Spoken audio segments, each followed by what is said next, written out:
오늘의 말씀은 히브리서 12장 14절의 말씀이 되겠습니다. 히브리서 12장 14절의 말씀이 되겠습니다. 우리 같이 큰 소리로 봉독하시도록 하겠습니다. 시작. 모든 사람과 더불어 화평함과 거룩함을 따르라. 이것이 없이는 아무도 주를 보지 못하리라. 아멘. 오늘은 주를 볼 수 있는 길이란 신선한 좀 제목으로 함께 은혜를 받는 시간이 되길 바랍니다.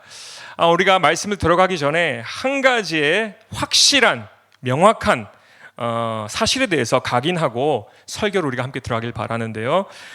그것은 우리 하나님은 저와 여러분 하나님의 백성에게 하나님 자신을 스스로 계시하시기를 즐겨하시는 그런 하나님이심을 꼭 믿고 그것을 바탕으로서 오늘 예배에 들어가는 저와 여러분이 되시길 축복합니다. 하나님은 자기 자신을 계시하시는 분이십니다. 나타내시는 분이십니다. 여러분 한 사람 한 사람 마음속에 심령 속에 지금도 말씀하고 계시는 그 살아계시고 역사하시는 성령님이심을 꼭 기억하시길 바랍니다. 우리 기독교가 다른 종교와 무엇이 다른가? 수많은 종교들이 있잖아요.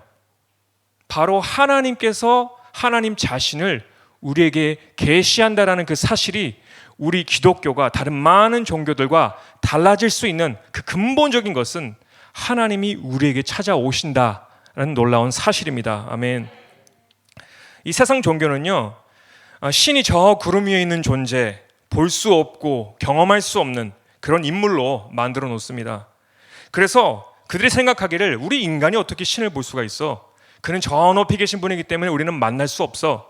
만나지 못해. 꿈도 꾸지 마. 불가능해. 라고 이렇게 말합니다. 그러면서도 보고 싶은 존재가 신이니까 자기의 손으로 우상을 만들어요. 내가 보지 못하니까 경험하지 못하니까 내 손으로 그 우상을 만들어서 거기에 절합니다. 이것이 인간이 우상을 만드는 절차예요. 종교의 절차예요. 저는 길을 가다가 절이나 이렇게 신당들을 지나가다 보면 거기서 열심히 뭔가를 빌고 계시는, 기도하고 계시는 그런 분들을 볼 때마다 조금 마음이 안타깝기도 하고 딱해요. 왜냐하면 그들이 소위 말하고 있는 그들의 신은 경험할 수도 없고 또 존재하지 않는 그런 존재이기 때문입니다. 성경은 우리에게 말씀하고 있습니다. 하박국 2장 18절의 말씀에 이런 기록이 있어요. 우리 같이 읽을게요. 새긴 우상은 그 새겨 만든 자에게 무엇이 유익하겠느냐? 부어 만든 우상은 거짓 스승이라 만든 자가 이 말하지 못하는 우상을 의지하니 무엇이 유익하겠느냐? 아멘. 자기 손으로 만든 우상, 즉 말하지 못하는 존재하지 않는 그 우상을 의지하니 어떤 유익이 있겠느냐라고 말하고 있는 것입니다. 이 엘리야도 갈멜살에서 바알과 또 아세라 우상 숭배자들과 850대 1, 우리가 12대 1로 싸우고 막 그런 전설적인 이야기는 듣지만 850대 1의 싸움에서 승리한 엘리야가 있잖아요. 갈멜살의 싸움에서. 누가 참 신이냐 이 제목을 가지고 이 겨루기를 합니다. 그래서 이 우상 숭배자들이 열심히 기도를 해요. 하늘에서 불이 떨어지도록. 근데 시간이 지나도 그 불은 떨어지지 아무런 반응이 없어요. 나중에는 자기의 몸을 해하기까지 그 절실한 마음을 그 신에게 보이기 위해서 자기의 몸을 막 해해요. 그런데도 아무런 응답이 없습니다. 소식이 없어요. 오랫동안 그 거짓 숭배자들을 기다리고 보고 왔던 이 엘리야는 이제는 입을 엽니다. 열왕기상 18장 27절의 말씀입니다. 같이 읽겠습니다. 오정에 이르러는 엘리야가 저희를 조롱하여 가로되 큰 소리로 부르라. 저는 신인즉 묵상하고 있는즉 혹 잠깐 나갔는지 혹 길을 행하는지 혹 잠이 들어서 깨어야 할 것인지 하매. 아멘. 엘리야가 이런 자신감을 가지고 선포하실 수 있었던 이유가 무엇일까요? 딱 하나예요. 모든 만물의 창조주 하나님 딱 한 분밖에는 존재하지 않다라는 것을 본인은 경험적으로 알았기 때문입니다. 아멘. 많은 신들을 섬기는 그런 뭐라고 할까요? 여러 신들을 섬기는 그런 문화에서 사는 사람들은 예수님을 섬기지만 그 다른 신들도 조금 있는 거 아니야? 라는 그런 생각을 무의식 쪽에 가지고 있어요. 그래서 우리가 오늘 한 가지 기억해야 될 것은 무엇이냐면 오직 한 하나님밖에 안 계시다라는 그 사실을 우리가 먼저 선포하고 고백하길 바랍니다. 아멘. 우리가 그 가장 중심적인 그 진리를 알지 못하고 믿는다면 뿌리를 깊게 내리지 못해요. 항상 흔들흔들거리고 아무리 들어도 우리의 마음의 뿌리가 깊이 내려가 있지 못해요. 그리고 능력을 우리가 경험하지 못해요. 왜? 내 속에는 혹시나 하고 다른 분이 계시는 건 아닐까? 물론 예수님도 계시겠지만 다른 신들도 있는 거 아니야? 라는 그런 걱정, 그런 생각, 그런 근심. 또 어떤 분들은 이렇게 저에 대해서, 이런 말에 대해서 반박할지도 모르겠어요. 제가 아는 어떤 분은요, 그 종교를 열심히 믿었고 그들이 열심히 기도를 했고 소원을 부탁했는데 응답도 받고 기적도 일어났어요 라고요. 그 해답은 사실 되게 간단합니다. 그것은 다른 신이 존재해서 역사하는 것이 아니라 성경적으로 보자면 그 우상 뒤에 조종하는 사단, 마귀가 그들의 광명한 천사의 모습으로 신인 것처럼 도우는 자인 것처럼 위장해서 그들을 속이고 있다는 사실 여러분 좀 마음에 기억하시길 바랍니다. 예로 들자면요, 모세가 이스라엘 백성들을 구하러 갈 때 애굽으로 갑니다. 그리고 애굽의 왕 바로 앞에 딱 서요. 근데 그 전에 성경 말씀을 보시면 하나님께서 모세에게 말씀하세요. 이렇게 바로에게 보여줘라, 징표를 보여줘라. 그래서 이제 우리 이스라엘 백성들을 내보내줘라 라고 바로한테 얘기하니까 콧방귀를 낍니다. 무슨 소리를 하느냐. 그러니까 모세가 예전에 하나님한테 들었던 그 이야기를 이 아론에게 시켜서 얘기를 합니다. 지팡이를 던집니다. 그러니까 그 지팡이가 변화되어서 뱀이 되는 역사가 일어나죠. 아주 초자연적인 현상이죠. 그런데요, 이게 다가 아니라 그 동일한 이적을 애굽 술객들, 즉 마법사들도 동일한 이적을 행함을 우리는 성경을 통해서 볼 수 있습니다. 그들도 지팡이를 던지니까 뱀이 되었습니다. 초자연적인 역사가 일어났어요. 자, 그러면은 여러분 생각해 보시길 바라길, 그럼 애굽에도 신이 있는 거 아니에요? 라고 생각하잖아요. 그렇죠? 근데 성경을 보시면 사단은 항상 하나님이 하시는 일을 아주 비슷하게 교묘하게 따라합니다. 위장을 합니다. 그러나 중요한 것은 하나님과 하나님이 아닌 그런 세상의 영, 어둠, 사단의 역사는 흉내는 내지만 그 능력에서는 바로 비교할 수 없는 하늘과 땅이 차가 난다라는 사실이에요. 예, 좋습니다. 아멘. 정말 아멘이죠. 출애굽기 7장 11절 12절을 보시면 이런 기록이 있어요. 여러분 보세요. 자, 바로도 박사와 박수를 부르매 그 애굽 술객들도 그 술법으로 그와 같이 행하되 12절 각 사람이 지팡이를 던짐에 뱀이 되었으나 아론의 지팡이가 그들의 지팡이를 삼키니라. 아멘. 중요한 것은 이것이에요. 아론의 지팡이, 하나님께서 하신 그 역사는 다른 지팡이들을 삼켜버렸어요. 아멘. 여기서 삼킨다라는 의미는 원어적으로 보면은 압도적인 승리를 의미합니다. 아멘. 뱀들이 서서 뒤엉켜서 싸운 것이 아니에요. 누가 이기나 싸운 것이 아니라 일방적으로 하나님께서 역사하시는 그 능력으로 인해서 모든 뱀들을 사로잡고 삼켜버렸다라는 사실입니다. 사단은 흉내를 낼 수 있어요. 그러나 진정하신 하나님의 능력은 가지지 못합니다. 아멘. 이사야서 45장 5절의 말씀을 보면 너무나 분명하게 우리에게 말씀하고 계세요. 자, 우리 같이 복독할게요. 나는 여호와라, 나 외에 다른 이가 없나니 나밖에 신이 없느니라. 아멘. 나밖에는 다른 신이 없다라고 아주 분명하게 기록하고 있습니다. 아멘. 다른 영들은 신의 흉내를 내는 그런 모습일지는 몰라도 신이란 과거에도 없었고 지금도 없고 앞으로도 없을 것입니다. 아멘. 우리 여호와 하나님 외에는 다른 신은 있지 않습니다. 아멘. 이 다른 종교들은 사람이 신을 찾아가야 된다라고 해요. 계속 자꾸 노력해서 어떻게든지 그 신을 찾아가고 더 알아가려고 하는데 그것은 종교의 태도입니다. 그러나 유일하신 여호와 하나님, 주님께서는 우리에게 찾아오셨습니다. 인간이 신에게로 가는 것이 아니라 하나님께서 우리에게 계시하시고 임하셨다라는 사실입니다. 아멘. 근데 우리가 어떤 사람입니까? 죄의 노예였고 포로되었던 우리, 어떻게 보면 하나님 앞에 가까이 갈 수 있는 그런 조건도 되지 않는 그런 죄인이지만 그럼에도 불구하고 하나님께서 우리에게 찾아오셨다라는 것. 아멘. 얼마나 큰 은혜인지 몰라요. 지금도 마찬가지입니다. 믿는 우리 모두에게 지금도 그 마음속에서 말씀하고 계시다는 사실입니다. 아멘. 지금도 말씀하고 계세요. 처음 믿었을 때만 하나님께서 찾아오신 것이 아니라 지금도 우리에게 마음의 문을 두드리시면서 나 여기 있어, 문을 열어줘, 계속 우리에게 찾아오신다는 사실입니다. 그래서 우리는 하나님과 교제할 수 있어요. 왜 다른 종교들은 형상들을 만들까? 여러분 생각해 보신 적 있으세요? 왜 다른 많은 종교들은 자꾸 뭔가를 막 만들어요? 아주 아름답게 멋있게 만들어서 이것이 신이야 라고 그것을 막 섬기려고 합니다. 근데 왜 우리 기독교는 그런 보이는 형상을 만들지 않을까? 여러분 왜 그럴까요? 단지 십계명에서 만들지 말라고 하여서 물론 그것도 있겠죠. 근데 그 근본적인 것은 우리는 하나님을 경험할 수 있기 때문에, 체험할 수 있기 때문에 우리는 형상을 만들지 않는 것이에요. 아멘. 우리는 볼 필요가 없어요. 왜? 매일과 같이 경험할 수 있으니까, 체험할 수 있으니까, 동행할 수 있으니까. 아멘. 자, 그럼 한 가지 또 다른 질문을 여러분께 드리고 싶습니다. 하나님은 우리에게 자꾸 찾아오신다는 걸 이제는 우리는 알았는데, 그럼 저와 여러분은 매일과 같이 그런 하나님과 경험적으로 동행하고 계십니까? 라는 질문이 될 거예요. 오늘도 어제도 하나님과 동행한 경험한 삶을 사셨습니까? 제가 말하는 것은 일방적인 예배, 일방적인 찬양을 말하는 것이 아닙니다.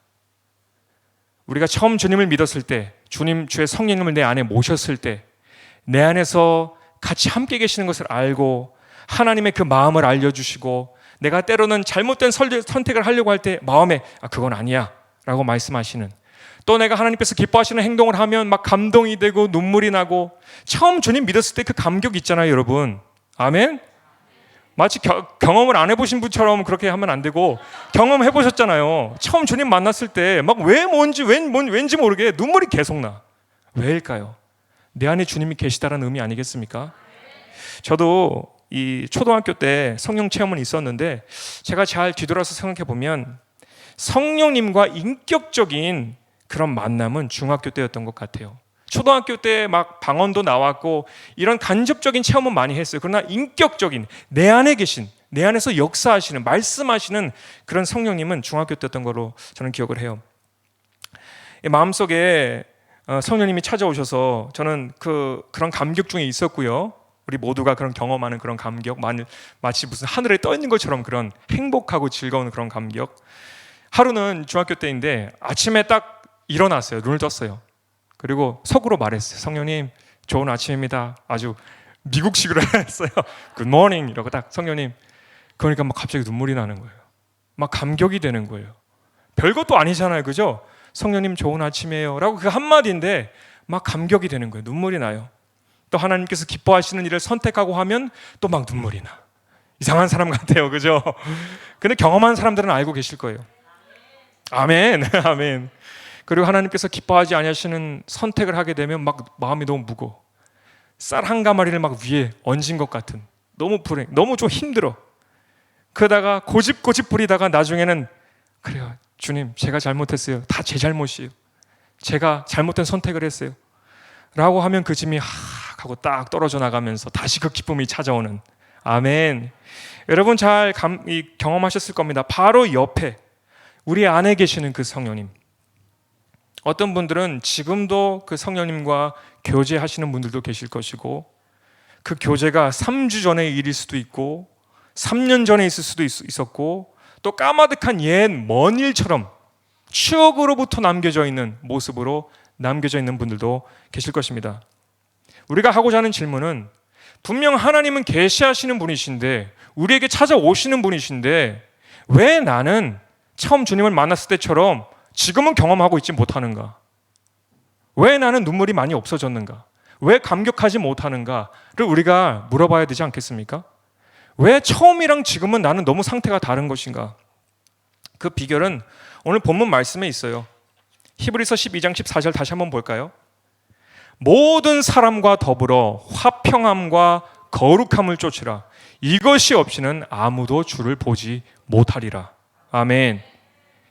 왜 하나님과 지금은 친밀한 관계를 누리지 못하고 있는 것일까요? 가장 근본적인 문제들이 오늘 여기 기록되어 있어요. 이스라엘 백성들은요, 하나님께 선택받고 하나님의 가장 가까운 자리에 있을 수 있는 그런 복된 이 부르심을 받았어요. 경험할 수 있는 특혜를 가지고 있었어요. 우리처럼. 그럼에도 불구하고 이들은 하나님과 가까워지기보다는 점점 뒤로 물러서요. 그래서 이 하나님과 사이가 떨어지게 되는, 근데 그 이유를 보게 되면 사무엘상 3장 1절을 보시면 이스라엘이 영적으로 가장 암흑한 어두운 시기에 있었는데, 그것은 왜 그랬냐면 온 백성들과 제사장들까지, 하나님의 사람들까지, 종들까지도 거룩하지 못한 죄에 빠져 있는 그 상황에 하나님과 멀어지게 됨을 볼 수가 있습니다. 그 결과물로 하나님의 말씀이 또 이상이 희귀하였더라, 보이지 않았더라 라는 기록이 있습니다. 즉, 내 안에 죄가 성해지면 성해질수록 하나님과 멀어지게 되는 것이에요. 점차로 내 안에 계신 성령님이 아니라 저 멀리 계신 다른 종교처럼 저 하늘 위에 어디 있는지 모르는 그런 하나님으로 이렇게 뭐라고 할까요? 멀어지게 되는 것입니다. 이사야서 59장 2절의 말씀은 이런 말씀이 있습니다. 오직 너희 죄악이 너희와 너희 하나님 사이를 내었고 너희 죄가 그 얼굴을 가리워서 너희를 듣지 않으시게 함이니. 아멘. 또 잠언 15장 29절에도 이런 말씀이 있습니다. 우리가 꼭 기억해야 될 부분일 것 같은데, 자, 우리 함께 읽겠습니다. 여호와는 악인을 멀리하시고 의인의 기도를 들으시느니라. 아멘. 우리는 분명히 하나님과 함께 할 수 있는 교제가 주어졌고 우리에게 오늘도 찾아오고 계시지만, 내가 어떤 이유에서든지 하나님의 말씀에 벗어나서 또 나의 뜻대로 하나님께서 기뻐하지 아니하시는 그런 일들을 선택하며 나아갈 때에 하나님이 점차로 우리와 멀어질 수밖에 없는 벽이 생겨지는 일들이 일어난다는 것이에요. 제가 이렇게 거룩함에 대해서 전할 때 많은 분들이 좀 이렇게 생각할 거예요. 역시 어려운 말씀 하시네. 그렇죠. 하나님을 보고 만날 수 있다는 제목 딱 들으면 뭐지? 듣고 싶은데 집중해야지 라고 했는데, 거룩함에 대해서 얘기하면 벌써 힘이 쫙 빠져요. 그리고 어려운 말씀이다, 나는 그 일을 과연 할 수 없다라고요. 근데 우리가 이 거룩함에 대해서 우리가 좀 잘 생각해 봐야 될 필요가 있어요. 왜냐하면 하나님께서 우리에게 요구하시는 그 거룩함은 두 가지 의미가 가지고 있는데, 우리는 보통 한 가지 의미에 집중하는 경우가 많아요. 이 거룩함의 의미를 이 히브리어로 보면은 카도시라는 원어가 사용됩니다. 그 뜻은 완벽하다, 아무런 죄가 없다라는 뜻과 함께 또 하나는 구별되다라는 뜻이 됩니다. 물론 우리는 궁극적으로 죄에서 완벽히 분리되어지는 하나님의 형상을 닮은 그런 거룩함으로 나아가는 것이 우리의 최종 목표가 되겠습니다. 그러나 하나님께서 우리에게 거룩함을 요구하실 때 어디에 더 무게를 두시냐면 완벽함이기 전에 구별함에 있다라는 것을 여러분 꼭 기억하시길 바랍니다. 그 구별함은 무엇을 의미하냐면 세상과 구별되어진 사람, 하나님께 선택함을 받은 사람처럼 조금씩이라도 노력하는 사람들, 그게 바로 구별됨입니다. 아멘. 어떤 분들은 목사님 그 말이 그 말 아니에요? 전혀 위로가 안 되는데요? 라고 생각하실 수도 있겠어요. 우리는 보통 거룩을 생각하면 완벽한 인간이 되어야 된다라는 생각에 빠지게 되면서 완벽한 사람이 되려고 애를 써봅니다. 근데 나중에 그 결과는 어떻게 돼요? 시도를 해봤는데 또 실패하고, 시도를 해봤는데 또 실패하고, 그 나중에는 이거는 내가 못할 것 같아, 불가능한 것 같아 라고 포기해버립니다. 제가 오늘 거룩함에 대해서 말씀드릴 때는 여러분 중 혹시 조금 풀이 죽어있다라면 저는 여러분께 위로의 말씀을 한 가지 드리고 싶어요. 풀이 죽었다라는 것은 노력을 해봤다라는 사실이에요. 맞죠? 거룩해 살아보려고 애를 써봤는데 못했어요. 그러면 힘이 또 빠지고 풀이 죽고 또 풀이 죽는, 여러분의 그 마음은 여러분 위로해드리고 싶고 또 하나님께서도 그 마음을 아신다라고 저는 생각해요. 그래서 하나님께서 오늘 우리에게 집중하길 바라시는 그 의미는 완벽한 인간이 되려고 하기 전에 하나님이 원하시는 구별된 삶, 세상과는 분리된 삶을 사는 것에 하나님은 집중하길 바라신다라는 것이에요. 우리가 예를 들어서 말이죠, 운동을 평생 안 하던 사람이 갑자기 아령을 150kg짜리를 갑자기 들어 올릴 수 있을까요? 불가능하죠. 운동은 길게 보고 하는 것이 운동입니다. 오늘부터 가벼운 무게에서부터 시작해서 차근차근 들다 보면 근육도 생기게 되고 체력도 생기게 되고, 그렇게 건강한 삶을 살려고 달려가다 보면 나도 모르는 사이에 이제는 힘이 생겨가지고 150kg, 200kg까지 들 수 있는 것이 운동 아닙니까?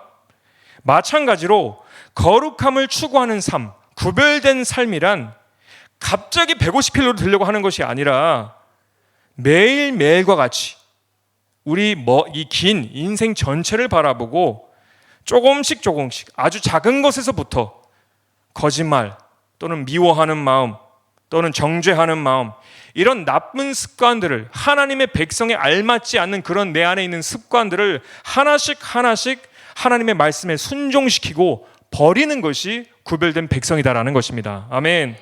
그럼 나중에는 내 안에 능력이 생기게 되는 거예요. 어떤 능력이냐? 경건의 능력이 우리 안에서 생겨지게 되는 것이에요. 하나님께서 도와주시죠. 그래서 모든 것은 마음의 태도에서부터 비롯됩니다.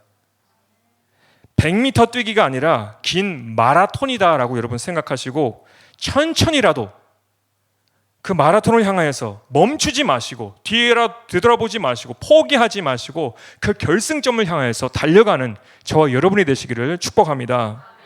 그러면은 나도 모르는 순간에 이미 많이 와 있어요. 그리고 하나님께서는 그 사람을 구별된 사람으로 칭하세요. 왜? 추구하고 있으니까. 그 결승점에 향하여서 달려가려는 그 모습을 하나님께서는 보고 계시니까. 아멘. 마태복음 5장 8절은 이런 말씀이 있어요. 마음이 청결한 자는 복이 있나니 저희가 하나님을 볼 것이며. 아멘. 그 열심히 구별된 삶을 살아가는 그 방향 속에서 하나님의 도우심과 하나님의 더 가까운 임재를 느끼는 저 여러분이 되시기를 축복합니다. 아멘. 자, 다음으로 하나님과 가까이 할 수 있는 두 번째 방법은 모든 사람과 더불어 화평하라. 아멘. 거룩함 이상으로 좀 어려운 말씀이죠. 모든 사람과 더불어 화평하라. 저는 가끔 어떤 크리스찬들을, 우리 교회는 아닙니다, 어떤 크리스찬들이 말할 때 저는 하나님의 음성을 들어요, 하나님의 것을 막 봐요 라고 하는 분들이 있을 때마다 저는 오늘 본문 말씀의 그 기록을 토대로 생각을 해봐요. 그분의 삶이 경건한 삶을 살고 있는가, 구별된 삶을 살려고 애를 쓰고 있는가, 또 하나는 모든 사람과 더불어 화평하려고 하는 사람인가. 왜냐하면 그런 사람들이 하나님과 가까이 있을 수 있거든요. 맞죠? 아멘. 그들은 본다라고 듣는다라고 할지 모르겠지만 정말 하나님을 보는 일상생활을 살고 있는 그런 사람인가를 우리는 생각해 봐야 돼요. 그래서 구별할 수가 있습니다.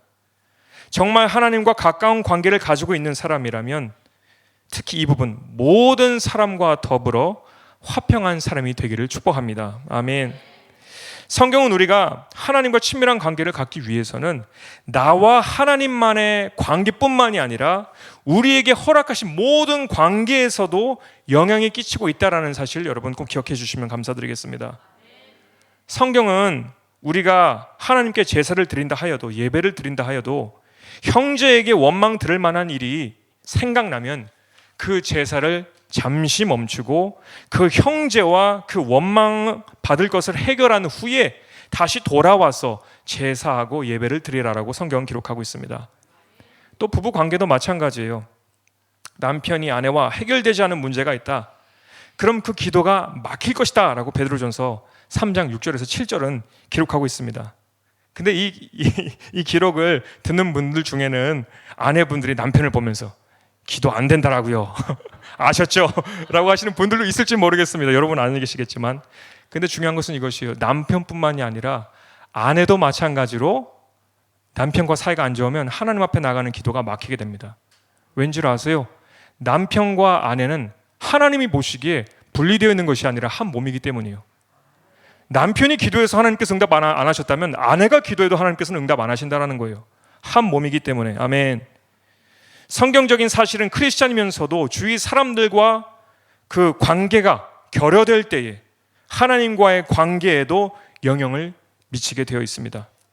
호세아서를 보시면 믿는 백성들에게 하나님이 근본적으로 원하시는 것은 이것이다 라고 말씀하셨습니다. 호세아서 6장 6절의 말씀이 되겠습니다. 자, 함께 읽겠습니다. 시작. 나는 인애를 원하고 제사를 원치 아니하며 번제보다 하나님을 아는 것을 원하노라. 아멘. 우리가 형식적으로 의식적으로 드려지는 그 예배도 물론 중요하겠지만 어떤 마음을 가지고 그 예배를 드려야 되는가, 그것이 더욱더 중요하다는 것입니다. 그래서 하나님을 알라라고 했어요. 하나님께서 원하시는 것이 무엇인지 그 우선순위를 먼저 알라라는 것입니다. 아멘. 이 인애라는 말은 히브리어로는 헤세드라는 말입니다. 그 뜻은 긍휼, 친절, 선, 충성이라는 의미를 갖고 있습니다.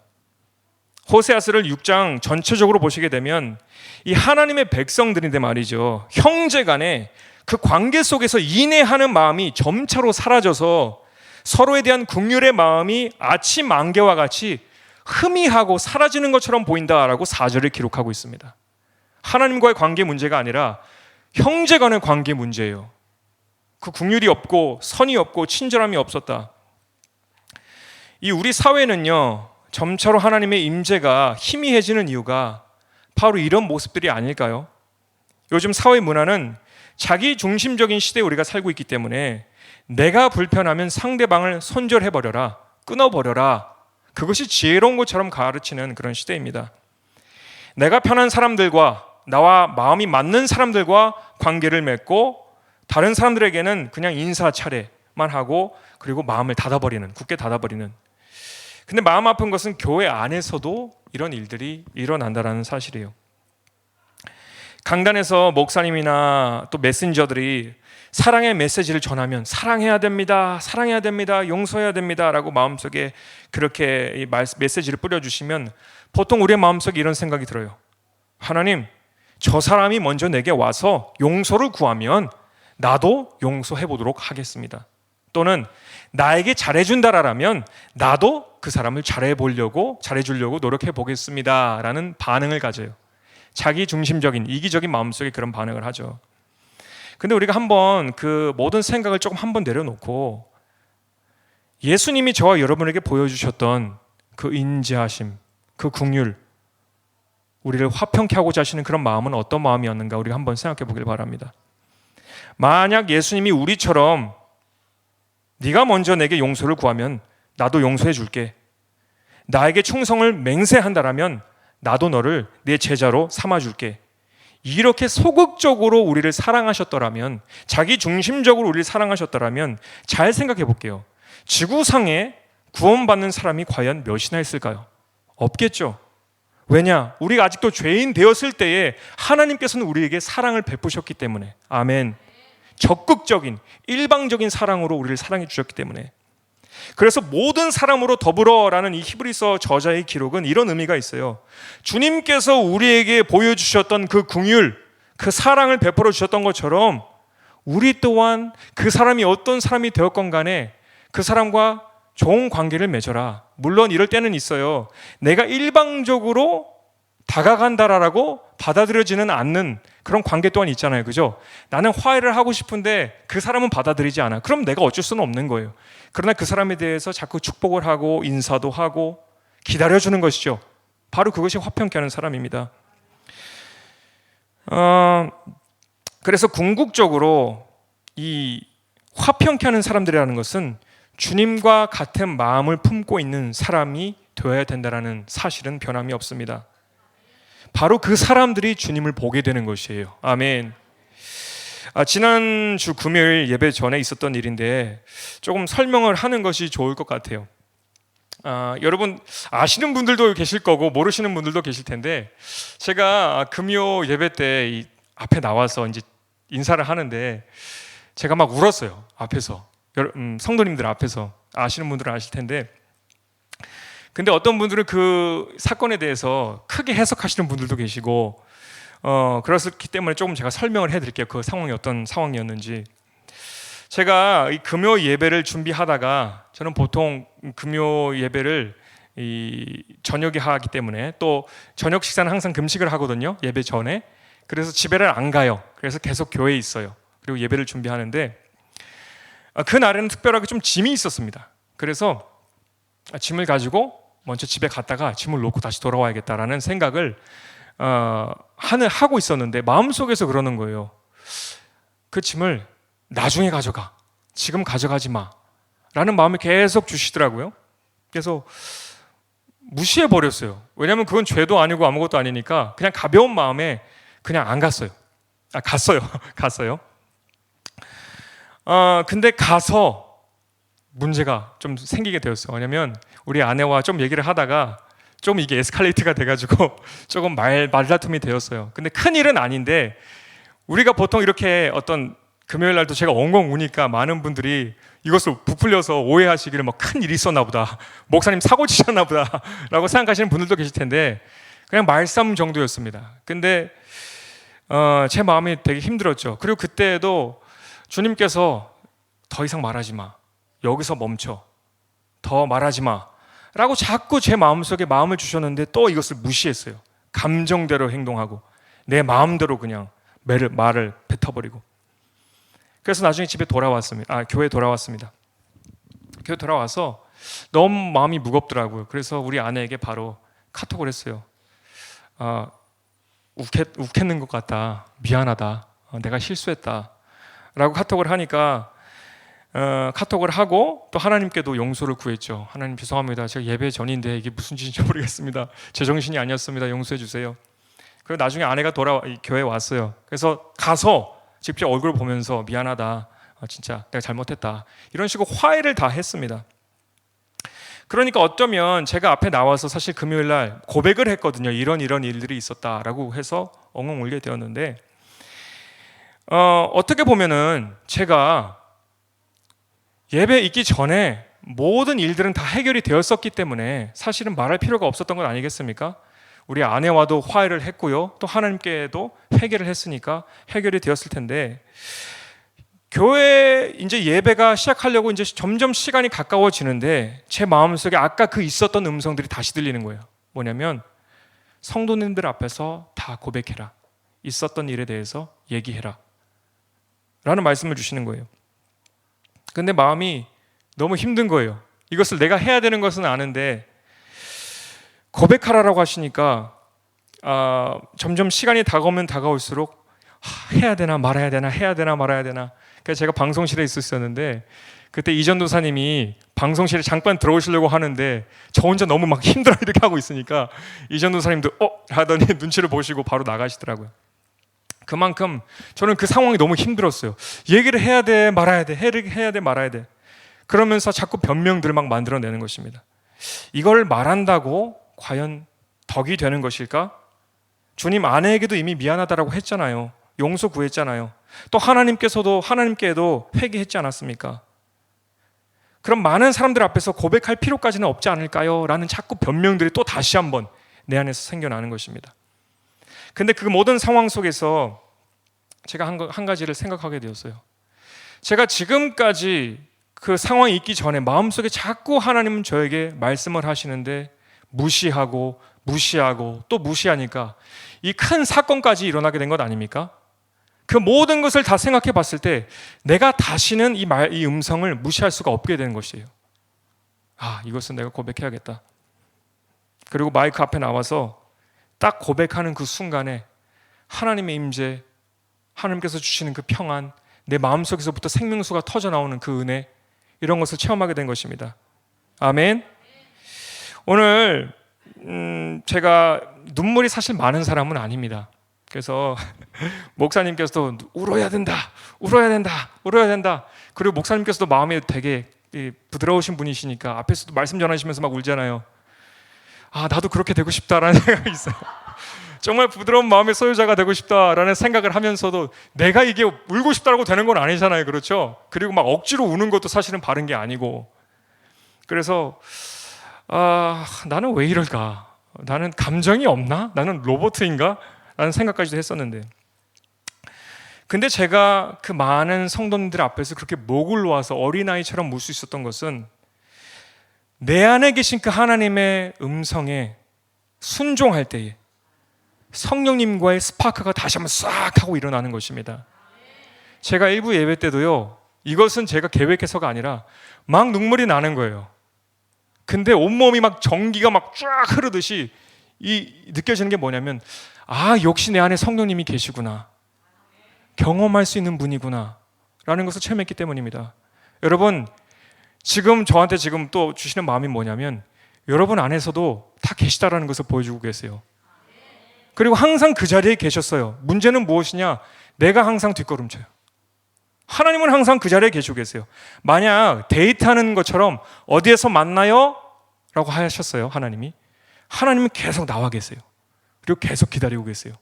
근데 나는 한 발자국 뒤로 한 발자국 뒤로 하는 내가 있다라는 것입니다. 근데 오늘 메시지가 되게 여러 가지가 있잖아요. 그죠? 거룩해야 된다라고도 하고 또 화평해야 된다라고도 하고, 근데 아주 요약해서 여러분들에게 말씀해드리자면 무엇이냐면, 하나님께서 여러분에게 말씀하실 때 그 음성이 내 안에서 들릴 때 순종하세요. 그러면은 내가 감당할 수 없는 그 놀라운 기쁨, 전기가 막 쫙 흐르는 것과 같은 하나님의 임재가 여러분 위에 있게 되는 것입니다. 아멘. 세상 종교와 우리 기독교는 좀 달라요. 공을 쌓고 몇 시간을 하루에 이렇게 기도하고, 물론 그것도 중요합니다. 열심도 중요해요. 그러나 하나님께서 원하시는 바를 해야죠. 그래야 하나님을 만날 수 있죠. 아멘. 그것은 무엇이냐면 내 육신을 깨고 내 육신의 장막을 깨고 하나님의 임재 안으로 들어가기 위해서는 하나님의 말씀에 순종하면 됩니다. 그럼 처음 주님께서 만났던 그 하나님, 나의 가장 친밀한 곳에 계셨던 그 체험들이 지금도 체험되게 됨을 여러분 꼭 기억하시길 바랍니다. 저는 그래서 그 사건이 저에게는 우리 모두에게 주시는 하나님의 메시지가 아닌가라는 생각을 해보게 됩니다. 감추는 신앙생활, 숨기려고 하는 그런 신앙생활, 사람의 눈은 속일 수 있어도요, 또 내 자신은 속일 수 있어도요, 내 안에 계신 하나님은 속일 수 없다는 거 여러분 꼭 기억하시길 바랍니다. 아무리 가면을 써도 하나님은 이미 다 알고 계세요. 그리고 내가 자꾸 뒷걸음질 친다라는 것은 하나님은 알고 계세요. 그리고 이 메시지를 통하여서 여러분에게도 지금 말씀하고 계시는 것을 저는 믿습니다. 왜 하나님의 임재가 멀게 느껴집니까? 왜 혼자 신앙생활하는 것처럼 느껴집니까? 왜 자꾸 내 영혼이 말라져 갑니까? 주님은 항상 똑같은 자리에서 기다리고 계시는데 뒷걸음치는 내가 있기 때문입니다. 하나님의 잘못이 아니에요. 우리의 잘못이에요. 전적으로 우리의 잘못. 요한계시록에는 예수님께서 예비하신 새 예루살렘에 대해서 이야기를 하시는데, 그곳에 거주하며 예수님을 매일과 같이 보면서 섬기는 그 거주민들에 대해서 이런 특징을 가지고 있다라고 보여줍니다. 요한계시록 22장 3절에서 4절의 말씀입니다. 자, 같이 읽겠습니다. 다시 저주가 없으며 하나님과 그 어린 양의 보좌가 그 가운데 있으리니 그의 종들이 그를 섬기며, 4장 4절, 그의 얼굴을 볼 터이요 그의 이름도 저희 이마에 있느니라. 아멘. 예수님의 얼굴을 보는 사람들, 그의 얼굴, 예수님의 얼굴을 볼 터이요 그의 이름도 저희 이마는 그 예수님을 보는 사람들을 말하는 것이에요. 그 이마에 예수님의 얼굴이 기록되어 있었다. 아멘. 영원토록 예수님을 보고 섬겼던 이들의 이마에는 바로 예수님의 이름이 기록되어 있습니다. 우리 또한 이 세상에 살면서 매일과 같이 하나님과 동행하고 매일과 같이 하나님의 그 음성에 순종하고 자신의 어떤 육신의 정욕, 안목의 정욕, 이생의 자랑을 하나씩 뒤로 하고 그분 앞에 그 데이트 장소에 나아가기만 한다라면, 그리고 주님과 계속 교제를 하게 된다라면 우리 위에 예수 그리스도의 이름이 기록되어지게 된다라는 것을 기억하시길 바랍니다. 하나님을 보는 것이 불가능하다라고요? 천만의 말씀이에요. 우리가 하나님과 매일과 같이 순종하며 살아가면 우리가 거울에 가서서 자신의 모습을 보세요. 과거의 모습과 너무나 달라진다. 예수님의 형상을 가지고 있는 나, 과거의 나의 모든 정욕들, 모든 것들이 다 내려주고 거룩함과 주님께서 기뻐하시는 것을 어떻게든 하려고 애를 쓰는 나가 바로 보게 되어진다는 것입니다. 그래서 예수님께서 말씀하시잖아요. 나를 보는 것이 아버지를 보는 것이다. 예수님의 이마에는 아버지의 이름이 기록되어 있었습니다. 여러분을 보실 때 세상에 많은 사람들이, 와, 저분은 정말 예수님을 믿는 사람들이야, 와, 세상 사람들과는 구별된 사람들이야, 이런 소리를 우리가 그래서 들어야 돼요. 그럼 나는 예수님과 동행하고 있다는 사람이라는 것을 증거하게 됩니다. 아멘. 그래서 우리 모두는 어려운 것 같지만 사실 매우 간단해요. 우리의 마음속에 그거 하지 마, 안 하는 게 좋을 것 같아, 그럼 하지 마세요. 그럼 돼요. 그리고 이것은 네가 먼저 섬기는 게 어때? 네가 먼저 손을 내미는 것은 어때? 네가 먼저 사랑해 주는 것은 어때? 라고 성령님께서 말씀해 주시면 그냥 그대로 하면 되는 것입니다. 아멘. 그러면은요, 아주 친밀하고 아주 깊숙한 하나님의 임재 안으로 들어가게 됩니다. 아멘. 우리는 신앙생활을 그냥 종교생활이 아니라 우리 기독교라는 것은 관계라고 늘 하잖아요. 그렇죠? 관계. 바로 그것이에요. 하나님과 매일 대면하는 관계예요. 하나님과 함께 동행하는 관계. 갑자기 생각이 났는데 어느 목사님께서 이제 목회 초년생이 되셨을 때 다른 많은 것에 대해서는 다 끊어냈는데 한 가지 것이 안 끊어지는 거예요. 아무리 애를 써도 끊어지지가 않는 거예요. 그래서 금식을 하셨대요. 근데도 안 끊어져. 어떤 신유 사역에 이 목사님한테 찾아가서 저를 위해서 좀 기도해 주세요. 이런 악한 것들이 내 안에서 나가도록 기도해 주세요. 그때 당시에 가장 유명하셨던 목사님이라고 해요. 안수라고 기도했는데 아무 일도 일어나지 않았어요. 나중에는 마음을 정했어요. 하나님, 제가 도대체 어떻게 해야 됩니까? 이것을 내가 벗어나지 못하겠어요. 하나님, 이 안 좋은 습관들을 벗어날 수 있도록 좀 도와주세요. 근데 그 기도가 잘못됐다라는 것을 가르쳐주시더라고요. 그 목사님에게 하시는 하나님의 말씀이, 너를 위해서 기도하지 마. 나에게 다가오려고 기도를 해. 그러면 그 모든 내가 지금까지 벗어내지 못했던 죄의 습관들을 벗어나게 될 거야. 무엇이냐? 하나님을께 조금 더 다가가려고 애를 쓰는 그런 상황 속에서 또 그거를 추구하고 기도해 나아갈 때 하나님께서 우리를 만나주시고 그것을 깰 수 있도록 도와주신다는 것입니다. 아멘. 하나님께 다가가는 저와 여러분 되시길 축복합니다. 그러면 말씀대로 살 수가 있어요. 말씀 너무 어려운 것 아니야가 아니라 내가 주님과 가까이 있기만 하면 말씀대로 살 수가 있습니다. 아멘. 그리고 기쁨으로 그 말씀을 순종할 수 있습니다. 아멘. 여러분들 속에서 하나님께서 함께 하시고 또 여러분이 잘 되시길 바라시고 계시고 자꾸 마음을 두드리고 계시는데, 여러분 우리가 마음을 열고, 주님 오늘도 말씀해 주세요. 예배 끝나고 끝나는 것이 아니라 나갈 때도 함께 해주세요. 그리고 오늘 무슨 말씀을 하시든지 순종하겠습니다 라는 그런 마음을 가지고 우리 주님 함께 섬기는 저와 여러분 되시기를 축복합니다. 우리 같이 기도하시겠습니다.